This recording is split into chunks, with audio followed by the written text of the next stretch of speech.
ஸ்ரீமதே ராமானுஜாய நமக. இது மாதிரி வேலை நாட்களில் வந்தோம்னா நல்ல ரோப் காரெல்லாம் கொஞ்சம் ஃப்ரீயாக இருக்கும், நல்லா சேவிக்கலாம். அப்படியே வந்தேன், உடனே எனக்கு ரோப் காரில் போகிற வாய்ப்பு கிடச்சிது. அமிர்தவல்லி தாயார் யோக நரசிம்ம சுவாமி அனுகிரகம் கூட்டம் அப்படியே வந்துனே இருக்காங்க, போயின்னே இருக்காங்க, பார்த்தாவே தெரியும். நிறைய குழந்தை வச்சுருக்கிறவங்க வயசானவங்கெல்லாம் வந்து செய்கிற வாய்ப்பு நல்லா தெரியுது.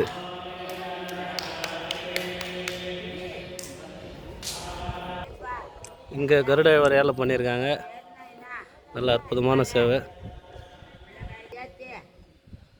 இங்கே அற்புதமாக ஒரு ரங்கநாதர் பெயிண்ட்லேயே வர்ணம் பண்ணியிருக்காங்க.